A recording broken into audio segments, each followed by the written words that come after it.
काश्तकार फैमिली से ताल्लुक़ रखते हैं, तो हमने प्याज काश किए हुए थे। एक आदमी बड़े अच्छे खूबसूरत कपड़े पहन के प्याज ख़रीदने आया, तो उसने मुझे देखा। उसने कहा मेरे वाले साहब से कि चाचा आप इसको बच्चे को स्कूल क्यों नहीं भेजते? उन्होंने कहा नहीं, अजय छोटा है, अजय नहीं भेजना। अभी 15 दिन में एक दफ़ा, जिस इलाके में रहता हूँ 15 दिन में एक दफ़ा पानी आता है 1 घंटे के लिए। तो उस ज़माने में मैं स्लम में रहता था। अब मैं DHA में रहता हूँ, सबसे पॉश एरिया में। उस वक्त मैं एक स्लम में रहता था और वहाँ 24 आवर में से कोई 18-19 घंटे आपको पानी टूटी खोलते थे या पानी आ रहा होता था। एक दिन मेरा एक कज़न फैक्ट्री में था, टेक्सटाइल मिल में। उसने मुझे फ़ोन किया कि आप कोई इलेक्ट्रॉनिक सुना है काम करते हो, तो क्या आप मशीन ठीक कर लोगे? मैंने कहा कर लूँगा।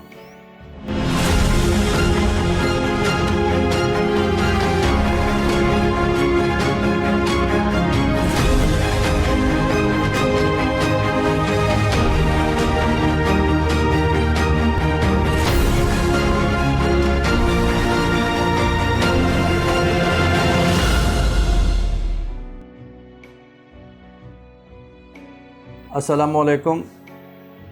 मैं सरदार अहमद गुज्जर बहुत शुक्रगुज़ार हूँ ज़ाविया इंटरनेशनल वालों का कि इन्होंने मुझे अपना प्लेटफार्म प्रोवाइड किया अपनी ज़िंदगी की बायोग्राफ़ी या स्टोरी बताने के लिए। मैं सोच रहा हूँ कहाँ से स्टार्ट करूँ। मैं 56 ईयर्स का हो गया हूँ और ज़िंदगी के बड़े ऊंच नीच और बड़ी खुशियाँ और गम और बहारें और कामयाबियाँ और नाकामियाँ बहुत कुछ देखा है।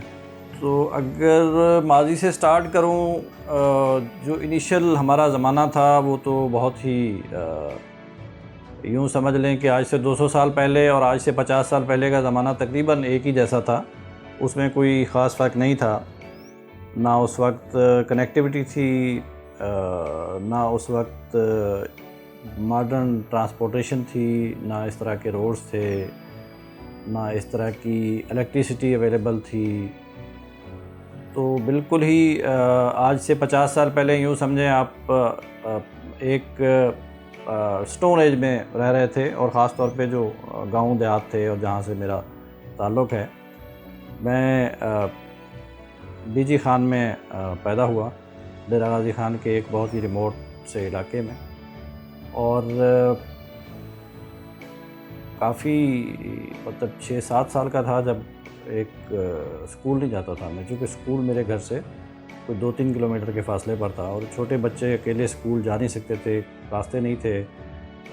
फसलों के दरमियान से और खेतों के दरमियान से ही जाना होता था। पगडंडियाँ होती थी उस ज़माने में। अब शायद पगडंडियों का कोई उसको डिस्क्राइब करना भी मुश्किल है, क्योंकि अब तो गाँव में भी रोड्स जो है वो जाते हैं और बने हुए हैं। और अल्हम्दुलिल्लाह उसी मेरे गांव में इस वक्त पक्की सड़क जाती है जहाँ पे मैं उस वक्त पगडंडी से जाता था स्कूल। तो हमारे चूँकि हम काश्तकार फैमिली से ताल्लुक़ रखते हैं, तो हमने प्याज काश किए हुए थे। एक आदमी बड़े अच्छे खूबसूरत कपड़े पहन के प्याज ख़रीदने आया, तो उसने मुझे देखा। उसने कहा मेरे वाले साहब से कि चाचा आप इसको बच्चे को स्कूल क्यों नहीं भेजते? उन्होंने कहा नहीं, अजय छोटा है, अजय नहीं भेजना। तो मेरे वाले साहब ने कहा नहीं, ये मुझे लगता है कि ये स्कूल में इसको भेजें, ये पढ़ेगा। तो अगले दिन जो है मैंने ज़िद की, मैंने स्कूल जाना है और चला गया मैं स्कूल। तो वो अल्लाह बख्शे मास्टर साहब जो है, उन्होंने मुझे उस ज़माने में ये जो मुरुंडा जिसको कहते हैं, चावल गुड़ के अंदर जो मिक्स करके बनाते हैं, ये उन्होंने थोड़ा सा मुझे दिया as a gift, as a यूँ समझें कि इनविटेशन, क्या celebration party to join the school. तो वो मेरे लिए बड़ी मोटिवेशन थी कि उस्ताद जी ने मेरी इतनी वो की है। तो मैंने उस दिन से स्कूल जाना शुरू कर दिया और अल्हम्दुलिल्लाह वो प्राइमरी स्कूल था और स्कूल का नाम था गवर्नमेंट प्राइमरी स्कूल नूरवाला, जहाँ से मैंने अपने तमाम जो क्लास फेलोज़ थे और दोस्त थे, और मैं मुझे याद है एक दफ़ा एक हमारे स्कूल में एक आया कोई इंस्पेक्टर जो एजुकेशन का इंस्पेक्टर होता है, तो उसने तमाम बच्चों में से मुझे खड़ा किया। उसने कहा भाई नहीं, बल्कि उसने वो पंजाबी में बोला, ये बाल दूझे बालें कने बहु अनोखा लगता पे को, इसकी क्या वजह है। तो मेरे उसी उस्ताद ने उसको बताया कि ये जो है मतलब बाकियों से ज़्यादा मतलब वो साफ़ सुथरा रहता है और मतलब मेहनत करता है और बड़ा अपना सबक याद करता है। मिडिल जो है दूसरे स्कूल में किया, वो 4 किलोमीटर दूर था घर से, वहाँ भी पैदल ही जाना होता था। और चलते चलते जब इंटर कर लिया तो रोज़गार नहीं था वहाँ पे, तो कराची आ गया। कराची में भी बड़ा मुश्किल टाइम था। एक गांव से उठ के आना और इतना बड़ा शहर कि जिसके अंदर इंसान जो है बिल्कुल ही समंदर था। ये मेरे लिए समंदर भी पहली दफ़ा देखा और कराची भी एक समंदर था इटसेल्फ। तो मैंने उसको बड़ा सरप्राइज़ हुआ, यहाँ के लोग, यहाँ का माहौल, यहाँ की ट्रांसपोर्ट, यहाँ की मतलब सर्विसेज, मतलब यहाँ की buildings, everything was totally different for me and it was unique experience of my life। जब समंदर को देखूं तो पानी ही पानी, जो मेरे तस्वर में नहीं था। हमने गांव में क्या देखा था, खाला, कस्सी, नहर और दरियाए सिंध। तो हमारे लिए दरियाए सिंध जो है वो दुनिया में पानी का बहुत बड़ा ज़ख़ीरा था। और जब समंदर में आके मतलब क्लिफ्टन वाली साइड पे और केमाड़ी और ये देखा हमने समंदर, तो उस वक्त हमें अंदाज़ा हुआ कि समंदर तो बहुत बड़ा होता है भाई। ये तो मतलब है जो हमने वहाँ देखे हैं दरिया शरिया तो कुछ भी नहीं है इसके सामने। लेकिन ये है कि समंदर का पानी बहुत खारा था यार। अगर ये मीठा पानी होता तो कितना ही अच्छा होता। तो बहरहाल कराची की हबीब बैंक प्लाज़ा देख के ऐसे ऊपर को सर करते थे और ऊपर को देखते ही रहते थे। मतलब है कि इतनी ऊंची बिल्डिंग तस्वर में नहीं है। कराची का रेलवे स्टेशन उस ज़माने में बड़ा खूबसूरत होता था। और कराची की ख़ास बात ये थी कि एक बस थी 9C जो कि सदर से चलती थी और मलीर कैंट जाती थी, और वो 20 मिनट में मलीर कैंट के अंदर पहुंचा देती थी उस ज़माने में। और शारा फैसल उस ज़माने में आज से ज़्यादा खूबसूरत थी। मतलब उस ज़माने में सड़कें इतनी अच्छी नहीं थी, जैसे यूनिवर्सिटी रोड अभी रिसेंटली बनी है, राशिद मिनास रोड, ये मतलब छोटी सड़कें थी। लेकिन शारा फैसल ऐसी ही थी, बल्कि इससे ज़्यादा खूबसूरत थी। बड़े पौधे वौधे और फूल लगे होते थे। और फिर हमने जो इसको मतलब है कि उस वक्त तो लांडी से आगे जो है वो कराची आबाद नहीं था, मैक्सिमम लांडी तक था। और बहुत बीच में बहुत सारे एरियाज़ ऐसे थे जो अभी खाली पड़े थे। मलीर कैंट के सराउंडिंग में कुछ भी नहीं था। ये सब कुछ जो बना है ये बाद में बना है। और इस तरफ को अगर जाएं तो बल्दिया टाउन से आगे जो है आबादी नहीं थी। और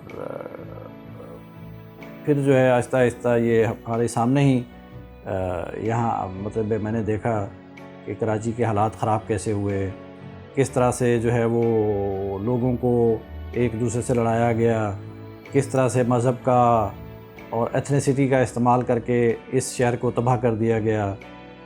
वरना शायद 1995 में मैं जब हांगकांग चाइना के कब्ज़े में गया तो बहुत बड़ा उस वक्त अपॉर्चुनिटी थी कि कराची जो है वो हांगकांग बन जाता, क्योंकि यहाँ पे ज़मीन भी सस्ती थी, यहाँ पे मैन पावर अवेलेबल थी, बहुत बड़ा सिटी था, यूनिवर्सिटीज़ थी, कॉलेजेस थे, इंफ्रास्ट्रक्चर था, सब कुछ था।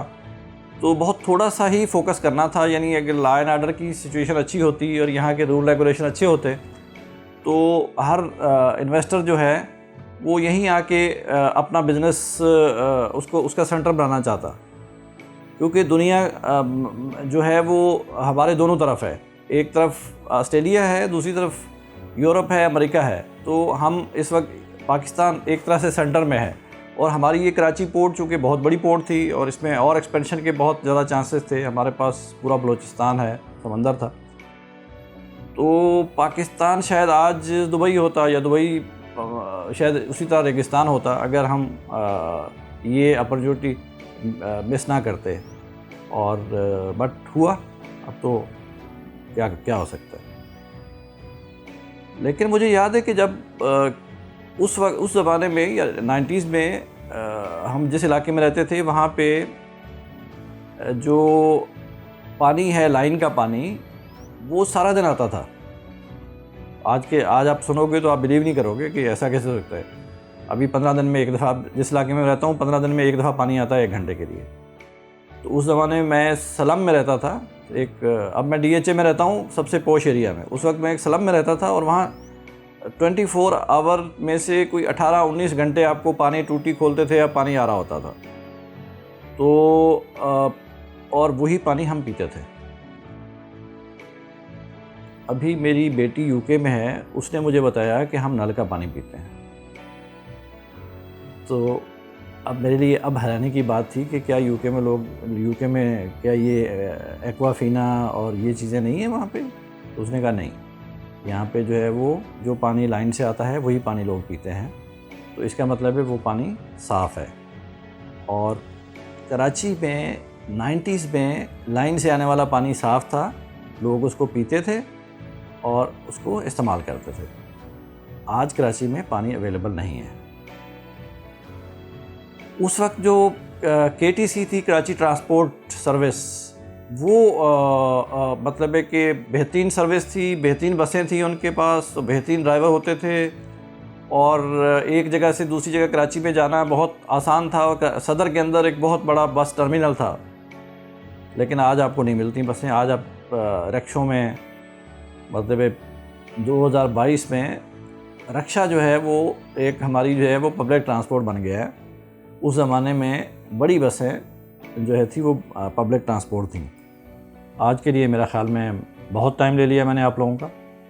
और अगर आपने देखी है वीडियो और आपको अच्छी लगी है तो वीडियो को भी लाइक कर दें और चैनल को भी सब्सक्राइब कर दें और अपने दोस्तों में, अपने जानने वालों में भी इस चैनल को प्रमोट करें, क्योंकि इस चैनल से आपको फ्यूचर में जाके बहुत प्रोडक्टिव चीज़ें मिलेंगी और हम प्रैक्टिकल आपको बताएंगे कि बिज़नेस कैसे करना है, जॉब कैसे करनी है, जॉब सर्च कैसे करनी है, आपने अपने पेरेंट्स के साथ कैसे रिलेशन रखने हैं, अपनी औलाद के साथ आपने कैसे रिलेशन रखने हैं, आपने अपने इन लॉज के साथ कैसे उनको मतलब ट्रीट करना है। तो हम कोशिश करेंगे कि ज़िंदगी के मुख्तलिफ़ पहलू उनके लिए हम रहनुमाई करें और इंशाल्लाह बहुत जल्द हम क्वेश्चन आंसर भी करेंगे कि अगर किसी का कोई क्वेश्चन हो, अपने बारे में कुछ पूछना चाहता हो, हमसे कुछ रहनुमाई लेना चाहता हो, तो वो भी हम प्रोवाइड करेंगे। तो thank you for your time. God bless you. Pakistan जिंदाबाद।